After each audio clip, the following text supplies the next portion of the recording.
क्या सच में अधीरा ने करवाया था गरुड़ा पर हमला? कौन था केजीएफ का असली विलेन? किसकी वजह से हुआ था केजीएफ तबाह? हेलो फ्रेंड्स, मैं श्रुति और आप देख रहे हैं आपका अपना मनपसंद चैनल बॉलीग्रैड स्टूडियोज।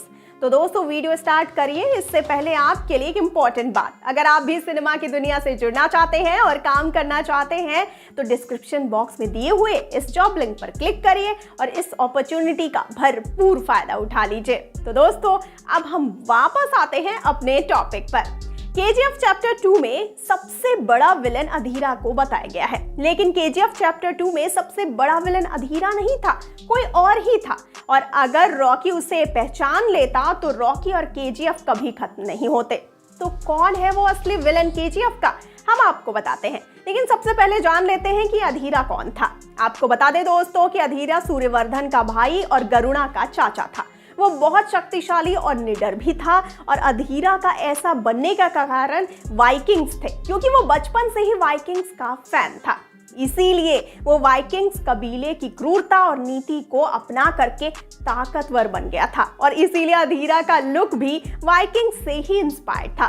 खैर, अधीरा चाहे कितनी भी ताकतवर बन जाए, लेकिन वो अपने भाई के लिए बहुत ही ज्यादा ईमानदार था दोस्तों। जी हाँ, आपको बता दें कि इसीलिए सूर्यवर्धन को जब केजीएफ मिला था तब अधीरा ने सूर्यवर्धन को काफी हेल्प की। वो लोगों को जबरदस्ती पकड़ कर लाता और केजीएफ में माइनिंग करवाता था, और जो कोई भी उसके या उसके भाई के खिलाफ जाने की कोशिश करता उसे अधीरा अपनी तलवार से चुप करवा देता था। जी हाँ दोस्तों, क्योंकि दया नाम का वर्ड तो अधीरा को बिल्कुल भी पता ही नहीं था। ये हम अधीरा के फेस टैटू से देखकर ही समझ सकते हैं। मतलब हम यहाँ से समझ सकते हैं कि अधीरा कौन था और कैसा था। वो ताकतवर और लाशों का ढेर लगाने वाला खूंखार जरूर था और गुंडा भी था, पर वो अपने भाई सूर्यवर्धन के लिए बहुत ही ज्यादा ईमानदार यानी ऑनेस्ट था। अब सवाल यहाँ ये आता है कि क्या सच में उसने गरुड़ा पर हमला करवाया था? तो दोस्तों, इसका जवाब है ना, बिल्कुल नहीं। अरे नहीं भाई, हम सब ने देखा था ना कि जब सूर्यवर्धन बीमार पड़ा हुआ था तब सूर्यवर्धन कहता है कि अधीरा को चालाकी और गद्दारी नहीं आती, इसीलिए वो काफी पीछे रह गया। तो जैसे ईमानदारी से उसने अपने भाई का साथ दिया था, वैसे ही अब वो गरुड़ा का साथ देगा।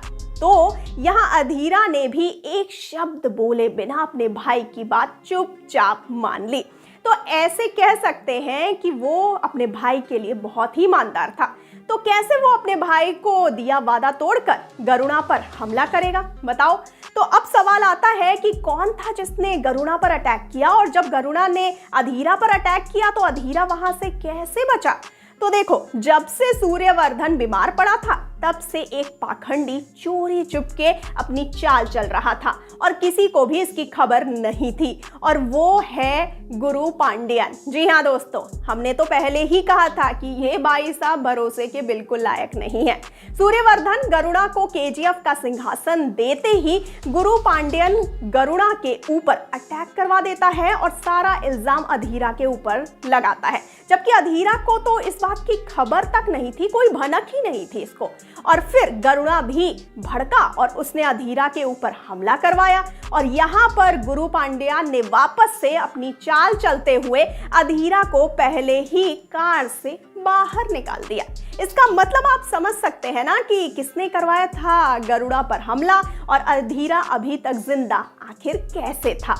पर एक बात समझ नहीं आ रही है कि इतनी चाल चलने के बाद भी गुरु पांड्यन को मिला क्या? सिर्फ गोली। रॉकी खुल्लम खुल्ला पार्लियामेंट में आकर रमिका सेन के सामने उसे मार करके आ गया। और गुरु पांड्यन ने इतना ही नहीं, और भी कई सारे खेल खेले हैं, जैसे रॉकी के बारे में एंड्रयू को बताकर उसे केजीएफ में भेजना, केजीएफ में गरुड़ा को मारने के बाद अधीरा को बुलाना और केजीएफ के अंदर छुप करके घुसने का रास्ता तक बताना। मतलब ये है दोस्तों कि अधीरा तो यूं ही बैड नेम बना हुआ है। जी हाँ, मतलब बदमाश बना हुआ है, बदनाम हुआ है। और असली खिलाड़ी तो गुरु पांडियन है, जिसकी वजह से अधीरा और गरुणा को बीच में उसके दरार आ जाती है। और आपको बता दें कि इसी की वजह से रॉकी केजीएफ में आया और इसी की वजह से अधीरा वापस केजीएफ के अंदर गया। मतलब सारे कांड का मास्टरमाइंड गुरु पांडियन ही था। तो अब सवाल आता है कि क्या सच में अधीरा को केजीएफ का लालच था? तो जवाब है नहीं। अधीरा को केजीएफ का कोई लालच नहीं था, क्योंकि अगर उसने केजीएफ का लालच उसके अंदर होता तो वो खुद गरुड़ा पर हमला करता और उससे ऐसे छीन लेता तुरंत। लेकिन उसने ऐसा नहीं किया। उसके बाद जब गरुड़ा ने उस पर हमला करवाया, तब भी उसने गरुड़ा पर हमला नहीं किया और खुद ही अंडरग्राउंड हो गया। अब आपके माइंड में ये बात आ रही होगी कि जब गरुड़ा को लालच नहीं था तो अधीरा क्यों केजीएफ में आया? तो इसका जवाब है कि जब तक अधीरा के अपने केजीएफ पर राज कर रहे थे, तब तक अधीरा केजीएफ में नहीं आया। जैसे ही रॉकी जो बाहर वाला है वहां आया, तो अपना हक वापस लेने के लिए अधीरा केजीएफ आया और शहीद हो गया। लेकिन आपको बता दें दोस्तों कि केजीएफ को खत्म करने वाला गुरु पांडियन ही था। और अगर रॉकी सही टाइम पर गुरु पांडियन जैसे सांप को पहचान नहीं लेता, तो कभी भी केजीएफ तबाह नहीं होता और ना ही उसको अपना सारा सोना लेकर समुंदर में जाना पड़ता, और ना ही रमिका सेन उसका कुछ बिगाड़ सकती, और ना ही रीना भी अभी मौत के मुंह में जाती और जिंदा होती और वो अपनी फैमिली के साथ एक अच्छी लाइफ बिता रहा होता। लेकिन ऐसा कुछ ना हो सका और गुरु पांडियन ने केजीएफ और रॉकी को खत्म कर दिया। आपका इस पर क्या कहना है? हमें ज़रूर बताइए कमेंट सेक्शन में कमेंट करके। आपको ये पूरी स्टोरी, इसके कॉर्नर्स कैसे लगे, हमें बताइए। आपकी राय बहुत इंपॉर्टेंट है हमारे लिए।